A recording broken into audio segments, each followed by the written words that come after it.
ఎంతో బలమైనది, ఎంతో బలమైనది, ఆ ఎంతో బలమైనది. యెహోవా నీ నామము ఎంతో బలమైనది, ఎంతో బలమైనది, ఆ ఎంతో బలమైనది. మోషే ప్రార్థింపగా మన్నాను కురిపించితివి, మోషే ప్రార్థింపగా మన్నాను కురిపించితివి. యెహోషువ ప్రార్థించగా సూర్య చంద్రుల నాటితివి, యెహోషువ ప్రార్థించగా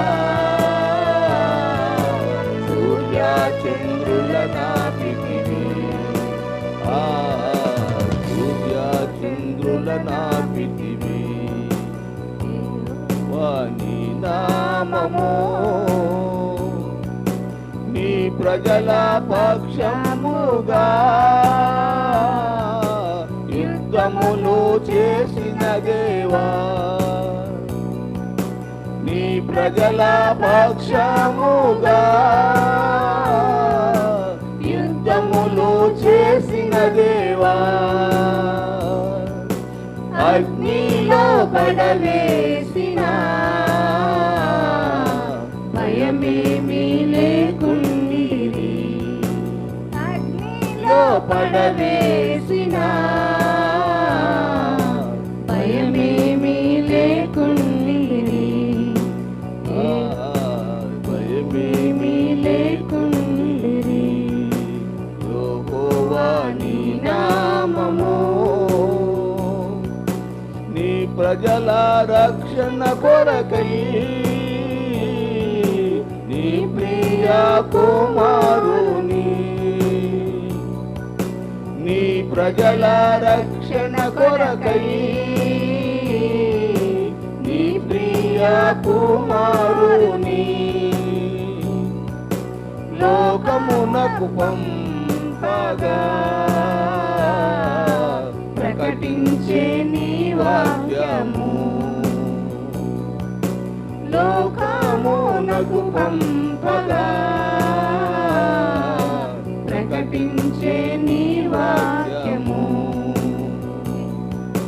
యెహోవా నీ నామము ఎంతో బలమైనది, ఎంతో బలమైనది, ఆ ఎంతో బలమైనది. యెహోవా నీ నామము.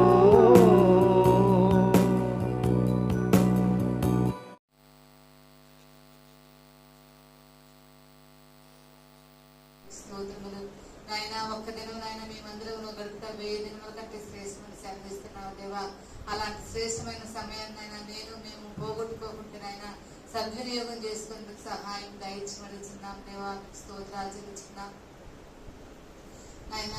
చిన్న బిడ్డలను దీవించండి, ఆశీర్వదించండి. సండే స్కూల్ పరిచయం దీవించండి, ఆశీర్వదించండి ప్రభా. చిన్ననాటి నుంచి నాయన యేసయ్యను వాళ్ళ హృదయంలో చేర్చుకుంటూ కృప చూపించండి ప్రభా. నాయన చదువుచుండగా నాయన బిడ్డలకు చక్కటి జ్ఞానం దయచండి. ఎండ దెబ్బ వడ దెబ్బ నాయన ఏ బిడ్డలకు కూడా తగలకుండా సహాయం దయచున్నాం దేవా. వృద్ధుల్ని దీవించండి, ఆశీర్వదించండి ప్రభా. నాయన ఎండకి తట్టుకునే శక్తినైన బిడ్డలకు దయచున్నాం. మీరే మహిమ పొందండి. చుట్టుపక్కల ప్రతి బిడ్డనైనా వాళ్ళ కుటుంబాలు దీవించి ఆశీర్వదించండి. మందిరం శుభ్రపరచిన బిడ్డలనైనా వాళ్ళకు తోడుగా ఉండండి ప్రభా. రెట్టింపు దీవింపు ఆశీర్వాదాల బిడ్డలకు దయచేస్తున్నాం దేవా. నీకు స్తోత్రాలు చెల్లించున్నాం రాజా. అయా రక్షణ సన్నిధిని ప్రేమించిన నాయన అయా మీకు వందనాలు స్తోత్రాలు. రక్షణ సన్నిధిలో నన్ను జరిపిస్తున్న పాస్టర్ను దీవించండి, ఆశీర్వదించండి. అయా పరిశుద్ధాత్మ అభిషేకం ఆయన బిడ్డకు బలంగా దయచేస్తున్నాం దేవా. కృపావరాలను నింపండి దేవా. బిడ్డల ప్రార్థిస్తున్న ప్రభావ గొప్ప కార్యాలు మీరు జరిగిస్తున్నందుకు నీకు వందనాలు చెల్లిస్తున్నాను. పాపం దీవించండి, ఆశీర్వదించండి నాయన, మీకు వందనాలు. తన తల్లిని దీవించండి, ఆశీర్వదించండి, తోబుట్టు కుటుంబాలను దీవించి ఆశీర్వదించి మీరే మహిమ పొందమని నాయన రావాల్సిన ప్రతి బిడ్డను పెట్టి నాయన మీకు వందనాలు చెల్లిస్తున్నాను. త్వరపెట్టి నడిపించండి ప్రభా. ఏ ఏ అక్కర్ల అవసరతలు నాయన బిడ్డలతో అవసరత కలుగుంటే అవన్నీ తీర్చి నామాన్ని మహిమ తెచ్చుకోండి. సండే స్కూల్ నాయన జరిపిస్తున్న టీచర్స్ చక్కటి జ్ఞానం వేచి దయచి పెడుతున్నాను దేవా, మీకు స్తోత్రములు. మంగళవారం జరుగుతున్న ఉపవాస ప్రార్థన దీవించండి. ఎన్ని వికాలకైనా ఆరాధ దైవము నీవేనని గలమెత్తి నీ కీర్తిని చాటెదా. నజరీయుడా నా యేసయ్యా,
ఆరాధించుకోవడానికి నేను స్తుతించుకోవడానికి మీరు మాకు ఇచ్చిన ఆయుష్ని బట్టి నీకు వందనాలు స్తుతులు స్తోత్రాలు చెల్లించుకుంటున్నాను నా తండ్రి. ఇప్పటి వరకు నా తండ్రి నాయన చదివిన వాక్యం ద్వారా పాడిన పాఠం ద్వారా నా తండ్రి నేను స్తుతింపగా నా తండ్రి అయినా నీ నామానికి మహిమ తెచ్చుకోమని కోరుకుంటున్నాను నా తండ్రి. యేసయ్య స్తోత్రం నాయన. వాక్యంలోకి మేము వెళ్ళలేనుండగా నా తండ్రి ఆరాధన ద్వారానైతేనేమి, పాటల ద్వారానైతేనేమి, వాక్యం ద్వారానైతేనేమి తండ్రి ప్రతి విషయంలో నా తండ్రి నైనా మీకు మహిమ తెచ్చే విధంగా మేమంతా కూడా ఉండలాగిన అయినా నీ చిత్తానుసార ప్రకారం మేము నడుచుకునేలాగిన మాకు కావాల్సిన జ్ఞానాన్ని మీరు మాకు దయచేయమని ప్రార్థిస్తున్నాం తండ్రి. నీ వాక్యపు వెలుగులో మమ్మల్ని నడిపించండి తండ్రి. వాక్యపు జీవితాన్ని మాకు దయచేయండి నా తండ్రి.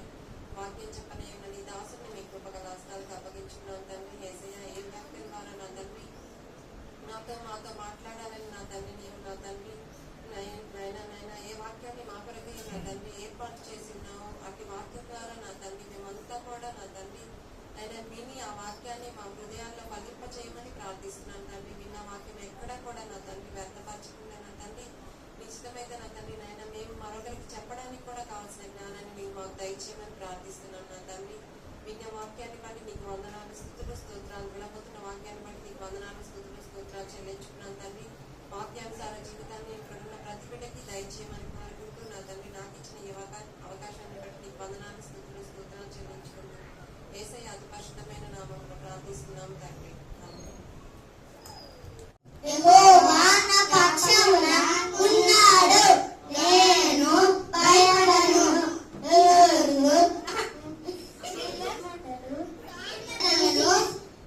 186. ఈ దేవుడైన యెహోవా నిలుచు దేశంలో తల్లిని తండ్రిని సమానం చేసు. నిర్గమకాండము 2:12.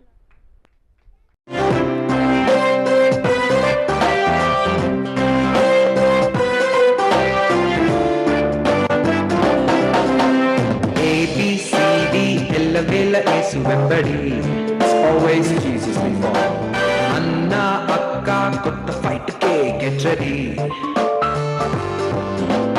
A అంటే యాక్టివ్ గా, B అంటే బాక్సింగ్ లో, C అంటే చిత్త కొట్టి, D అంటే డెమాలిష్ లే. ఓహో సాతాను గాని ఓడితాం ఆత్మశక్తితో, సాతాను గాని ఓడితాం ఆత్మశక్తితో. Yes.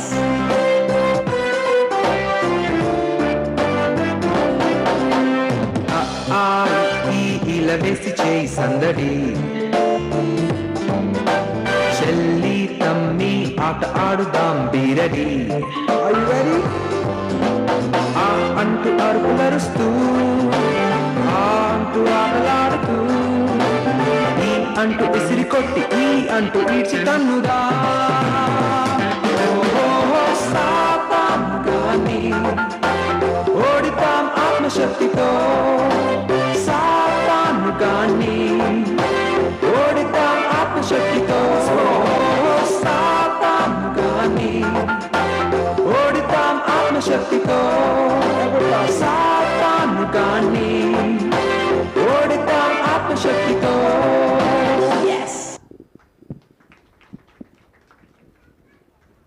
ఈ మదర్స్ డే కలర్కి వందనాలు తెలియజేస్తున్నాం. చదువుబడినటువంటి వాక్య భాగాన్ని సమయం లేదు కనుక మనం త్వరగా వెళ్దాం. పేతురు రాసినటువంటి రెండో పత్రిక, పేతురు రాసినటువంటి రెండో పత్రిక 1వ అధ్యాయము 5వ వచనం నుంచి 7వ వచనం భాగం వరకు మనం చదవగా విని ఉన్నాం. ఒకసారి చదువుతాం. ఆ హేతువు చేతనే మీ మట్టుకు మీరు పూర్ణ జాగ్రత్త గల వారి, మీ విశ్వాసమునందు సద్గుణమును, సద్గుణమునందు జ్ఞానమును, జ్ఞానమునందు ఆశా నిగ్రహమును, ఆశా నిగ్రహమునందు సహనమును, సహనమునందు భక్తిని, భక్తి యందు సహోదర ప్రేమను, సహోదర ప్రేమను దయను అమర్చుకున్నది. పరిశుద్ధ జీవులైన మీకు స్తుతులు స్తోత్రాలు వల్ల చెల్లించుకుంటున్నాం. అలా ఈ దినము ప్రభు మీ సన్నిధానం మమ్మల్ని అందరూ నడిపించారు, మిమ్మల్ని స్తుతించడానికి, గణపరచడానికి, ఆరాధించడానికి, మహిమపరచడానికి మాకు అందరికి ఇచ్చినటువంటి గొప్ప ఆధిక్యతలు కొననాలు ఇప్పటి వరకు పాటల ద్వారా మిమ్మల్ని మహిమపరచు అనే సమయంలో మాకు కావాల్సినటువంటి ఆత్మీయ ఆహారంగా దయచేయగలుగుతున్నాం. ప్రభావ మా అందరితో మీరు మాట్లాడండి, మీ నోటి బోధనాన్ని మీరు వాడుకొని వెనుకల చెవులు గ్రహించగల మనసు ప్రతి బిడ్డకి దయచేయమని, మీ పరిశుద్ధాత్మ సహాయం నాకు అనుగ్రహించమని యేసుక్రీస్తు నామంలో ప్రార్థించడి వేడుకుంటున్నాను తండ్రి, ఆమేన్. ఇక్కడ మరి మనం చదువుకున్నటువంటి భాగంలో ఒక విశ్వాసికి ఎలాంటి లక్షణాలు, నిజమైనటువంటి విశ్వాసికి ఉండవలసినటువంటి లక్షణాలు ఇక్కడ మనం చూడగలం. ఏమున్నాయమ్మా? ఒక్కొక్క లక్షణాలు అక్కడ ఎటువంటి లక్షణాలు ఉండాలి పరిశుద్ధాత్మ దేవుడు తన దాసుడైనటువంటి శిష్యుడైనటువంటి పేతురు ద్వారా మనతో మాట్లాడుతూ ఉన్నారు. ఇక్కడ విశ్వాసమును, సద్గుణమును, జ్ఞానమును, ఆశా నిగ్రహమును, సహనమును, భక్తిని, సహోదర ప్రేమను, దయను, ఇవన్నీ మరి అక్కడ మనం చూడగలం. వాక్యము చెబుతుంది వీటిలో ఏ ఒక్కటి మనలో లేకపోయినా మన ఆత్మీయ జీవితం అనేటటువంటి ఇల్లు కట్టబడదు. ఏ ఒక్కటి లేకపోయినా ఈ మందిరమే కట్టబడింది, మీ గృహాలు కట్టబడుతున్నాయి, ఏం కావాలమ్మా? సిమెంటు ఇసుకుంటే సరిపోద్దా? రాళ్ళు కావాలి, ఐరన్ కావాలి, గులక కావాలి, అన్నీ సమకూర్చుకొని పని ప్రారంభిస్తే ఆ కట్టడం పూర్తవుతుంది. అంతేనా? కాబట్టి ఆత్మీయ జీవితం అనేటటువంటి ఇల్లు కూడా కట్టబడాలంటే ఇవన్నీ మనం కలిగి ఉండాలి. ఇవన్నీ చెప్పేసరికి 3 గంటలు అవుతాము. సమయానుకూలంగా మరి కొన్ని విషయాలు మనం ధ్యానించుకున్నాం. మరి ఒక నిజమైన విశ్వాసిగా ఉండాలంటే ఇక్కడ మనం లక్షణాలు చూసాం. మొదటిగా విశ్వాసి జీవితము పునాది మీద కట్టబడుతూ రావాలి. విశ్వాసి అనేవాడు పునాది అయితే అతని మీద ఉండాల్సినటువంటి కట్టడాలు, ఈ విలువైనటువంటి కట్టడాలు ఇవన్నీ ఉండాలి. అదే రీతిగా ఈ విలువైనటువంటి 7 లక్షణాలు మనం కలిగి ఉండాలి. ఒకవేళ మనమే ఒక మంచి వృక్షం అయితే మనలో ఏం రావాలండి? ఫలించేటటువంటి ఫలాలు రావాలి. మంచి ఫలాలు, మనలో మంచి ఫలాలు కలిగి ఉండాలి. మంచి ఫలాలు క్రైస్తవ జీవితానికి ఇది చాలా అవసరం. విశ్వాసం అనేది, విశ్వాసంలో స్థిరంగా నిలబడాలి క్రైస్తవుడు. విశ్వాసంలో నిలబడుతూ ఇవన్నీ కలిగి ఉన్నారు. ఈ లక్షణాలన్నీ కలిగి ఉన్నారు. ఈ లక్షణాలు మనం కలిగి ఉండాలి. మొదటిగా మనం చూస్తే విశ్వాసంతో కలిగిన వారికి మొదట ఏముండాలంట? సద్గుణము ఉండాలి. ఏముండాలా? సద్గుణము ఉండాలి. అక్కడ మనం గమనించాలి. మీ విశ్వాసమునందు సద్గుణం అంటే మంచి గుణం, మంచితనం. మహాజ్ఞాని అయినటువంటి సొలొమోను తన గ్రంథంలో రాసినటువంటి మాట మనం చూసినప్పుడు అందము మోసకరము, ఇంకమ్మా సౌందర్యము వ్యర్థం. అందము మోసకరం అంట, సౌందర్యం వ్యర్థం అంట. మరి ఇంకేంటి అవసరం అని మనం చూస్తే మనం గమనిస్తే గుణవతి అయినటువంటి స్త్రీ కొనియాడబడుతుంది. మంచి గుణము కలిగి ఉండాలి. ఇక్కడ పేతురు కూడా అంటూ ఉన్నాడు. ఏమంటున్నాడు? సద్గుణము కలిగి ఉండాలి. అనగా మంచితనము కలిగి ఉండాలి. ఒక విశ్వాసి సద్గుణము కలిగి ఉండాలి. మనము ఒక షాప్కి వెళ్తామండి, ఏదైనా వస్తువు కొనుక్కోడానికి వెళ్తాం. ఈ వస్తువు ఇదైతే ఎంత? ఈ వస్తువు అయితే 100 రూపాయలు. సేమ్ అలాంటిది ఇంకోటి చూపించి ఇదైతే 40 రూపాయలు అంటాడు, ఇది డూప్లికేట్, ఇది ఒరిజినల్ అంటాడు. రెండు చూపిస్తాడా? ప్రతి షాపులో చూపిస్తాడు. ఇదైతే మంచి క్వాలిటీ ఉంటుంది, ఇది కింద వేస్తే పడిపోద్ది, పగిలిపోద్ది, ఇరిగిపోద్ది. రెండు క్వాలిటీ చెప్తాం. మనము మంచిదాన్ని ఎన్నుకుంటాం, మంచిదాన్ని శ్రేష్టమైనటువంటిది మంచిది మనం ఎన్నుకుంటాం. ప్రియ దేవుని బిడ్డలారా, మంచిది ఎప్పటికైనా అది మంచిగా ఉపయోగపడుతుంది. డూప్లికేట్ ఎప్పుడు పోతుందో తెలియదు. ఈ బల్బే మనం చూసాం, చిన్న బల్బులు వాడు ఎందుకు ఇస్తాడని చాలా చీప్గా ఇస్తాడు, ఎందుకంటే అది చైనా ఐటమ్. అదే సేమ్ మనము ఇండియాలో కొంటే 100 రూపాయలు అయితే ఒరిజినల్ వాడు 30 రూపాయలకి ఇచ్చేస్తాడు. చూడండి, దాంట్లో మంచిది ఎప్పటికైనా అది మనకు ఉపయోగపడుతుంది. విశ్వాసి మరి ఎలా ఉండాలని దేవుడు కోరుకుంటున్నాడంటే, మనము ప్రార్థనకు వచ్చామా, దేవుని వాక్యాన్ని విన్నామా, వెళ్ళిపోయామా అని కాకుండా వాటిని అనుసరిస్తూ వాటి ప్రకారం జీవిస్తూ దేవునికి ఇష్టలుగా ఈ లోకంలో జీవించాలని ప్రభు కోరుతూ ఉన్నాం. మంచి లక్షణములు కలిగి, సద్గుణము కలిగి దేవుని బిడ్డలు ఎలా ఉండాలంట? సద్గుణము కలిగినటువంటి వారంగా ఉండాలంట. సద్గుణము కలిగినటువంటి వారం. మరి మనం ఎలా ఉంటున్నాం? ఈ లోకంలో జీవిస్తూ దేవుని మందిరానికి వస్తూ ఉన్నాము, దేవుని సన్నిధిలో పాల్పొంపులు పొందుతూ ఉన్నాము. కానీ మనలో సద్గుణము అనేటటువంటిది ఉందా లేదా పరీక్షించుకున్నాం. సద్గుణం. ఈ పేతురు పత్రిక మరి పేతురు గారు రాస్తున్న సమయంలో నీరో చక్రవర్తి గారు మరి పరిపాలిస్తూ ఉన్నారు. ఆయన పరిపాలిస్తున్నప్పుడు క్రైస్తవుల మీద చాలా క్రూరంగా వ్యవహరించేవాడు, వారిని చాలా ఇబ్బంది పెట్టేవాడు, హింసించేవాడు, బాధించేవాడు. అలాంటి సమయంలో మీరు కూడా ఆ రీతిగా క్రూరమైనటువంటి వారముగా మీరు కూడా ఆ తిరుగుబాటు తనముతో కాకుండా మీరు ఎలా ఉండాలా? సద్గుణము కలిగి ఉండాలని చెప్తున్నారు. సద్గుణము కలిగి ఉండాలంటున్నారు. ప్రియ దేవుని బిడ్డలారా, ఆ రాజు క్రూరమైనటువంటి వాడే, అందుకని మీరు క్రూరమైనటువంటి వ్యక్తులుగా ఉండడానికి వీలు లేదు. మీరు ఎలా ఉండాలంట? సద్గుణము కలిగినటువంటి వాడుగా మరి ఉండాలంటున్నాడు. ప్రియ దేవుని బిడ్డలారా, సద్గుణము కలిగినటువంటి మరి వారు ఒక చిన్నది మనం బైబిల్లో చూడగలం. సద్గుణము కలిగినటువంటి ఒక చిన్న బాలిక. చూడండి, 2వ రాజుల గ్రంథము 5వ అధ్యాయము. అక్కడ మనం చూస్తే మొదటి నుంచి మనం చదువుకుంటే, సిరియా రాజు సైన్యాధిపతి నయమాను అంటాడు. అతని చేత యెహోవాయే సిరియా దేశములకు జయం కలుగు చేసిందని కనుక యజమానుని దృష్టికి గనుడైందని దయ పొందిన వాడాను. అతను మహాపరాక్రమశాలి అన్నాడు, కానీ అతను కుష్ఠురోగి. సిరియనులు గుంపులుగా బయలుదేరి ఇశ్రాయేల్ దేశం మీదకు పోయి ఉండేది. వారంతటి నుండి ఒక చిన్నదాని శరగుని తేగ అది నయమాను భార్యకు పరిచారం చేయించున్నాను.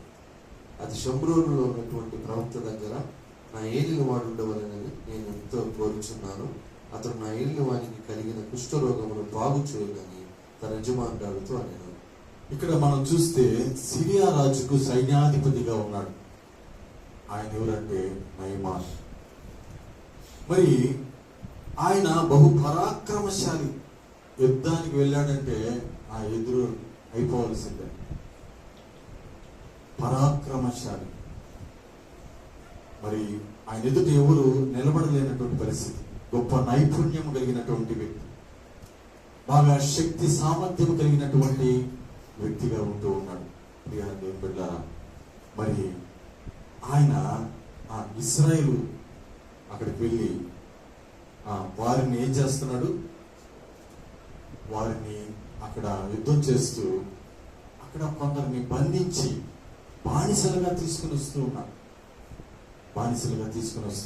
అందులో ఒక చిన్నదాన్ని ఆయన తీసుకుని వస్తున్నాడు ఇంటికి. ఎందుకంటే ఈయన భార్యకు ఆమె ఆ పని చేయడానికి ఏదన్నా ఆ బట్టలు ఉతకడానికి అయితే ఏమి, ఇల్లు తుడవడానికి అయితే ఏమి, ఇంకా ఆ చిన్నదాని మీద ఎన్నో పనులు భారం పెట్టి పనులు చేయించుకోవాలని ఆ చిన్నదాన్ని తీసుకొని వచ్చినాడు. ప్రియ దేవుని బిడ్డరా, ఆ చిన్న బిడ్డ దేవుని బిడ్డ అయితే ఆ బిడ్డ అన్యుల ఇంటికి వచ్చింది. అన్యుల ఇంటికి ఆమె వచ్చింది. ఆమె ఒక అతిథిగా రాలా. ఆమె ఎలా వచ్చింది? బానిసగా వచ్చింది. బానిసగా ఆమె ఆ ఇంటికి రావడం జరిగింది. బానిసలు ఎలా ఉంటారండి? వారు ఏం చెప్పినా వారు ఖచ్చితంగా చేయాల్సిందే, ఆ పనులు చేయాల్సిందే. ఇల్లు కడగమంటే కడగాల, బట్టలు ఉతకమంటే ఉతకాల, ఏం చేయాలన్నా చేయాలి. ఎందుకంటే బానిసగా ఆ బిడ్డ వచ్చింది కాబట్టి ఆ గృహానికి. మరి ఈ యొక్క సైన్యాధిపతి అన్ని చేయించుకుంటూ వస్తున్నాడు. కానీ ఆయన మరి ఇంటికి వచ్చి ఆయన ఉన్నటువంటి ఆ దుస్తులు మార్చుకునే సమయంలో ఒక్కసారిగా ఆయన దేహాన్ని చూసినప్పుడు ఆయనకి కృంగుదనం, ఆయనకి కొంచెం ఇబ్బందికరమైన పరిస్థితి. ఎందుకంటే ఆయన ఒక కుష్ఠరోగి, ఆయనకి కుష్ఠం. మరి ఆ భార్య భర్తలు ఇరువురు మాట్లాడుకుంటున్నటువంటి సమయంలో ఆ చిన్నది వారి యొక్క మాటలు వినిందంట. వారి యొక్క మాటలు వినింది.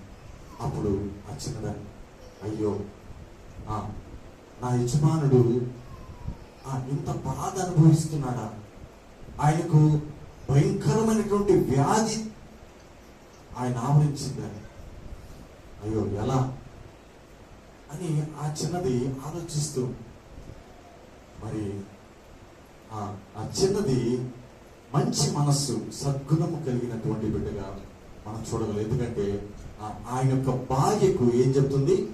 షోమ్రోనులో ఒక ప్రవక్త ఉన్నాడు, దేవుని ప్రవక్త. ఆయన దగ్గరకు కానీ నా యజమానుడు వెళ్తే బాగుపడతాడు కదండి. 3వ వచనంలో అది షోమ్రోనులో ఉన్న ప్రవక్త దగ్గర నా ఏలిన వాడు ఒకడు ఉండవలనని నేనెంతో కోరుచున్నాను, అతడు నా ఏలిన వానికి కలిగిన కుష్ఠ రోగమును బాగు చేయనని తన యజమానురాలతో నేను. చూడండి ప్రియ దేవుని బిడ్డలారా, ఆ బిడ్డ మరి తల్లడిల్లిపోతూ ఉంది. అయ్యో నా యజమానుడు, నేను ఇంట్లో పనిచేస్తున్నానే, నా యజమానుడికి ఇంత కష్టమా, ఇంత బాధ అనుభవిస్తున్నాడా, ఇంత ఇబ్బందికర పరిస్థితిలో ఉన్నాడా, రోగముతో ఆయన ఎంతగానో దుఃఖిస్తూ ఉన్నాడా అని గమనించిందండి. గమనించింది. తన భార్యకు చెప్తూ ఉంది, తన యజమానురాలకి చెప్తూ ఉంది, ఆయన బాగవ్వాలంటే అక్కడికి వెళ్ళాలి. ప్రియ దేవుని బిడ్డలారా, కలుసుకోమని చెబుతూ ఉంది, కలుసుకోమని చెబుతూ. ఉదాహరణ చూడండి, ఒక గంధపు చెక్కను నరుగుతున్నప్పుడు ఏమొస్తుందండి? సువాసన. సువాసన. అదే వెలుగుతున్నటువంటి క్రొవ్వొత్తి అది కరిగిపోతున్నప్పటికీ కూడా ఏం చేస్తుంది? వెలుగునిస్తూ ఉంటుంది, వెలుగునిస్తూ ఉంటుంది, వెలుగునిస్తుంది. ప్రియ దేవుని బిడ్డ, ఒక నిజమైన విశ్వాసి శ్రమల మధ్య, అవమానాల మధ్య, మరి అర్థం చేసుకోకుండా అపార్థం చేసుకునేటువంటి వ్యక్తుల మధ్య ఉన్నప్పుడు ఆమె కలిగి ఉండాల్సినటువంటి లక్షణం ఏంటంటే సద్గుణం. సద్గుణం కలిగి ఉండాలి.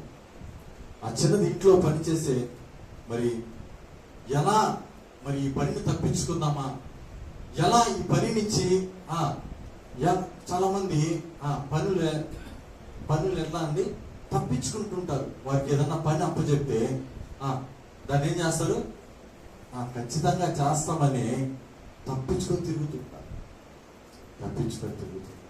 కానీ ఆ చిన్నది తనకు ఆ పని చేస్తూ ఆ ఇంట్లో పరిస్థితులు గమనిస్తూ మరి మంచితనము కలిగి, సద్గుణము కలిగి తన యజమానురాలకి చెబుతూ ఉంది, నా యజమానుడు బాగుపడాలి కాబట్టి అక్కడికి వెళ్ళాలి. అక్కడికి వెళితే నా యజమానుడు మరి సంతోషపడతాడు, ఆయనకున్నటువంటి జబ్బు పోతుంది అని చెప్పి ఎంతగానో ఆమె చెబుతూ ఉంది. ప్రియ దేవుని బిడ్డలారా, ఆమె ఎంత మాత్రము కీడు చేసినటువంటి వ్యక్తులకు హాని తలపెట్టడం, కీడు చేసినటువంటి వ్యక్తులకు హాని తలపెట్టడం, మేలు చేస్తున్నది, మేలు చేస్తుంది. రోమిలకు రాసిన పత్రిక 12వ అధ్యాయంలో మనం గమనిస్తే,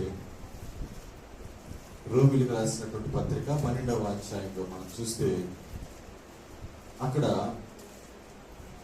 17వ వచనం, కీడుకు ప్రతి కీడు ఎవనికి చేయవద్దు, కీడుకు ప్రతి కీడు ఎవనికి చేయవద్దు. 18లో చూస్తే, సఖ్యమైతే మీ చేతనైనంత మట్టుకు సమస్త మనుషులతో సమాధానముగా ఉండుడి. తర్వాత 21లో మనం చూస్తే, కీడు వలన జయింపబడక మేలు చేత కీడు. చూసారా, ఈ చిన్నది కీడు చేసే నయమానుకు ఏం చేస్తుందమ్మా? మేలు చేస్తుంది. ఆయన కీడు చేశాడు, ఈమె తిరిగి కీడు చేయడంలా మేలు చేస్తుంది. అంటే ఈ అమ్మాయిలు ఏం కనిపిస్తుంది మనకు? సద్గుణం, మంచి గుణము కనిపిస్తుంది. ఈ చిన్న దానిలో మంచి గుణము, సద్గుణము మనకు కనిపిస్తుంది. ప్రియ దేవుని బిడ్డలారా, ఈ లోకంలో ఎక్కడ చూసినా మంచి చేసే వాళ్ళకంటే చెడు చేసేవారే ఎక్కువగా ఉన్నారు. ఎప్పుడు హాని పెడదామా, ఎవరిని ఇబ్బంది పెడదామా, ఎవరిని నష్టాల్లో పెడదామా, బాగున్న వాళ్ళ మధ్యలో చిచ్చు పెడదామా, రకరకాలుగా ఆలోచిస్తున్నవారు. మనం అలా కాకుండా కీడు చేసేటటువంటి వారికి మనం ఏం చేయాలి? ప్రార్థన ద్వారా మేలు చేయాలి. ప్రార్థన ద్వారా మేలు చేయాలి. ప్రియదేవుడు, అట్టి సద్గుణము కలిగి మనము ఈ లోకంలో జీవించాలని ప్రభు కోరుతూ ఉన్నాడు. మరి మనం సద్గుణము కలిగి ఉన్నామా? మంచి గుణము, మంచితనముతో ఒక విశ్వాసి మంచితనము కలిగి ఈ లోకంలో జీవిస్తూ ఉన్నాడు. ఎవరికైనా మనకు కీడు తలపెడితే వెంటనే వాడి పని అయిపోవాల్సిందే. వెంటాడి పగ తీర్చుకుంటారు వెంటాడి. మరి ప్రియ దేవుని బిడ్డలారా, మనమైతే ఎలా ఉండాలంటే సద్గుణము కలిగి ఉండాలి. కీడు చేసిన వారికి మనము మేలు చేసే విధముగా, ప్రార్థన ద్వారా మేలు చేసే విధముగా మనము ఉండాలని ప్రభు కోరుతూ ఉన్నాడు. మరి ఇంకొక మాటను మనం గమనిస్తే, సద్గుణముతో పాటు ఏముండాలంట? జ్ఞానం ఉండాలి. సద్గుణముతో పాటు జ్ఞానం ఉండాలి. జ్ఞానం. ఎంతమంది జ్ఞానం ఉందమ్మా? జ్ఞానం ఉందా? జ్ఞానము లేక చాలా మంది కుటుంబాల్లో ఏమైపోతుందండి? చాలా గౌరవమైన పరిస్థితులు, విడిపోయినటువంటి పరిస్థితులు కూడా ఉన్నాయి. జ్ఞానము వల్ల తన ఇల్లు కట్టబడ్డం, జ్ఞానము లేనటువంటి వారుగా జీవిస్తూ ఉన్నారు చాలా మంది, అనేక మంది. జ్ఞానము కలిగి ఉండాలంటే జ్ఞానం. యాకోబు పత్రికలో ఉంటుంది, 1వ అధ్యాయం 5వ వచనంలో. యాకోబు పత్రిక 1వ అధ్యాయం 5లో ఉంటుంది, మీలో ఎవనికైనను జ్ఞానము కొదువుగా ఉన్న ఎడల దేవుని అడగవలెను. అతడు ఎవరిని అడగాలంటమ్మా? దేవుణ్ణి అడగాలి. దేవుణ్ణి అడగాలి. అప్పుడు అది అతనికి అనుగ్రహింపబడను. ఆయన ఎవరిని గద్దింపక అందరికి ధారాళముగా దయచేవాడు. ఏమడగాలంటమ్మా? మనము జ్ఞానం అడగాలి. జ్ఞానం అడగాలి. కానీ మనం ఏమడుగుతున్నాము? ఏమడుగుతున్నామ్మా? ఏమడుగుతారు మీరు? కళ్ళు మూసుకొని ప్రార్థన చేసుకుంటారు. ఏమడుగుతారు మందిరానికి వచ్చి? నా భర్త బాగుండాలి, నా భార్య బాగుండాలి, నా కొడుకులు బాగుండాలి, ఆరోగ్యం ఉండాలి. కిరాణా కొట్టు లిస్ట్ రాస్తారు చూసారా? కందిపప్పు, మినపప్పు, సాయిపప్పు, అదిపప్పు ఎన్ని పెడతాము కదా, అడుగుతాం కదా. ఎవరన్నా జ్ఞానం అడిగారమ్మా? ఎందుకు? మనము ఏం అడగాలి? మరి విజ్ఞాపన ప్రార్థనలో గమనిస్తుంటాను. మరి అక్కడ వేరే దగ్గర ప్రార్థనలో వారు మరి పాస్టర్ గారు ఒక బుక్లో రాస్తుంటారు అవన్నీ వాళ్ళ పేపర్లు ఇస్తారు. ఈ పేపర్ నిండిపోద్ది సరిపోక ఇన్ని పాయింట్లు ఒక ఫ్యామిలీ ఒక కుటుంబానికి సంబంధించి అది కూడా సరిపోక 2-3 పేపర్లు తీసుకొని వచ్చి వాటిని కుదించి రాస్తారు. ఎందుకంటే అవన్నీ అడుగుతారు. అది కావాలా, ఇది కావాలా, మంచి భవిష్యత్తు, పిల్లకాయలకి వివాహాలు కావాలా, ఉద్యోగులు కావాలా, అన్ని అడుగుతారు. కానీ ఏమడుగురు? జ్ఞానం అడగడం. మనమంతా జీవితం అంతా స్వార్థపూరితమైనటువంటి ప్రార్థన. ప్రియ దేవుని బిడ్డారా, ప్రార్థన బైబిల్ గ్రంథంలో మనం చూస్తే ఒక ఆయన్ని ఆయన దేవుడు ప్రత్యక్షమై, అయ్యా నీకేం కావాలో చెప్పు నేను ఇస్తాను. దేవుడు మనం ప్రత్యక్షమై అడిగాడు అనుకో, ఏమడుగుతారు? నిజం చెప్పండి, ఏమడుగుతారమ్మా?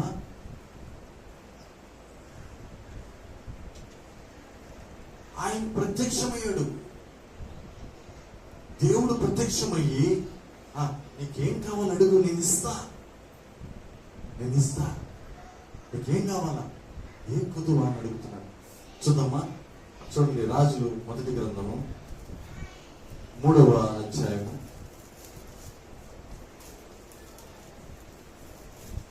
5వ వచన భాగాన్ని మనం చదువుకున్నాం.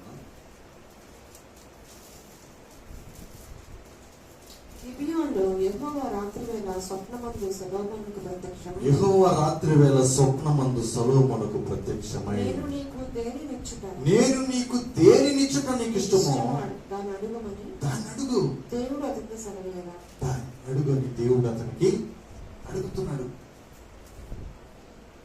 ఈ రోజు రాత్రి దేవుడు వస్తాడమ్మా, మా బిడ్డ నీకేం కావాలా?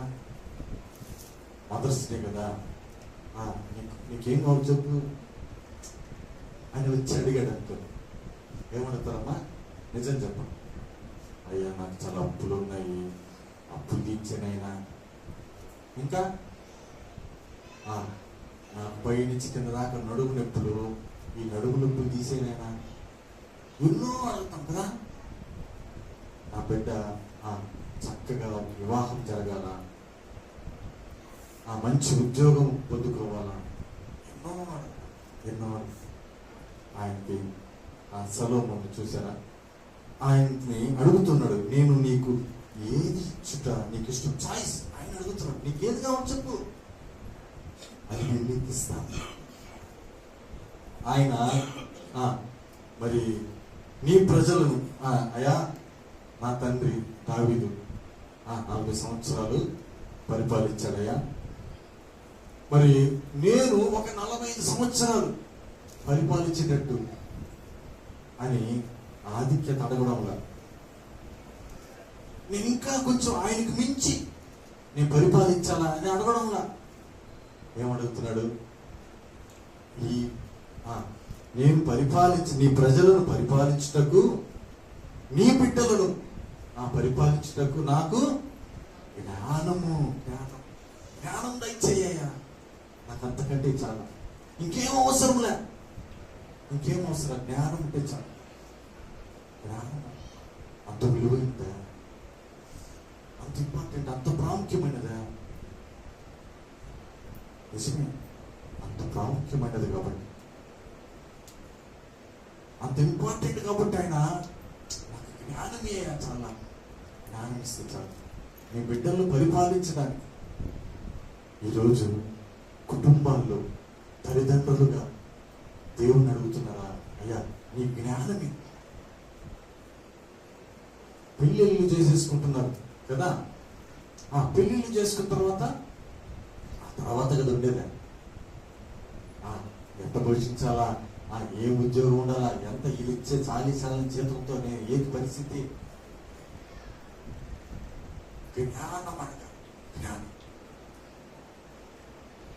భార్యాభర్తలు జ్ఞానం అడగాలి. అయ్యా మాకు జ్ఞానము దయచి మా కుటుంబాల్ని ఎలా మేము రక్షించుకోవాలో, ఎలా మా కుటుంబాన్ని మేము పోషించుకోవాలో మాకు జ్ఞానమే అయ్యా. మా బిడ్డలు చదువుతున్నారు, వారికి జ్ఞానమే అయ్యా. జ్ఞానము లేక అనేక కుటుంబాలు వెళ్ళిపోతూ ఉన్నాయి. ఆ కుటుంబాలు దేవుని బిడ్డ,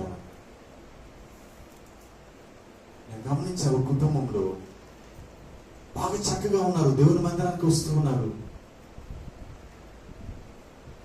దేవునిలో మరి అన్ని కార్యక్రమాల్లో పాల్పంపులు పొందుతూ ఉన్నారు. కానీ కుటుంబం అంతా కాదు, ఆడవాళ్ళ వరకే వారు వస్తున్నారు, పోతూ ఉన్నారు. ఆ ఇంటి యజమాను కానక దినాన ఆ ఇంటి యజమానుడు చనిపోయాడు. సరే, 2 పిల్లలు ఉన్నారు. ఆ 2 పిల్లల్ని గమనించుకుంటూ, ఇంటి దగ్గర ఉంటూ, ఆ పని చేసుకుంటూ, ఏమైందో ఏమో ఆ బిడ్డలు వదిలేసి వెళ్ళిపోయింది. బిడ్డలు ఇరువురు ఉండిపోయారు. ఆ కుటుంబము గందరగోళం అయిపోయింది, చెదిరిపోయింది. జ్ఞానముతో ఆ కుటుంబాన్ని కట్టాల్సినటువంటి ఆ తల్లి అడ్డదారులు వెళ్ళిపోయింది. అసహ్యమైనటువంటి కార్యాలు చేస్తూ ప్రియదేవుని బిడ్డలు, జ్ఞానం లేక ఈరోజు అనేక కుటుంబాలు నశించిపోతూ ఉన్నాయి. జ్ఞానము కొరకు ప్రార్థించండి, జ్ఞానము కొరకు అడగండి. దేవుడు జ్ఞానం ఇస్తానంటున్నాడు, దేవుడు ఇస్తానంటున్నాడు. కానీ నువ్వు అడగగలుగుతున్నావా ప్రియ దేవుని బిడ్డ? అడగగలుగుతున్నారా? ఆయన మరి జ్ఞానం పొందుకున్న తర్వాత వెంటనే ఆయనకు ఒక సమస్య వచ్చింది. అదే అధ్యాయంలో 3వ అధ్యాయంలో 16వ వచనాన్ని మనం గమనిద్దాం.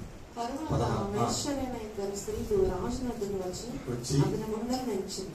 వారిలో ఒకతే ఇట్లా మనవి చేసింది, నా ఏలినవాడ చిత్తగించుము, నేను ఈ స్త్రీలను ఒక ఇంటిలో నివసించున్నాను, దానితో కూడా ఇంటిలో ఉండి నేను ఒక పిల్లని కంటిని. నేను కైన 3వ దినమున ఇదియు పిల్లని కరిను. మేమిద్దరమును కూడా ఉన్నాము, మేమిద్దరం తప్ప ఇంటిలో మరి ఎవరినూ లేరు. అయితే రాత్రి యందు అది పడగలో తన పిల్ల మీద పడగా అది చచ్చెను.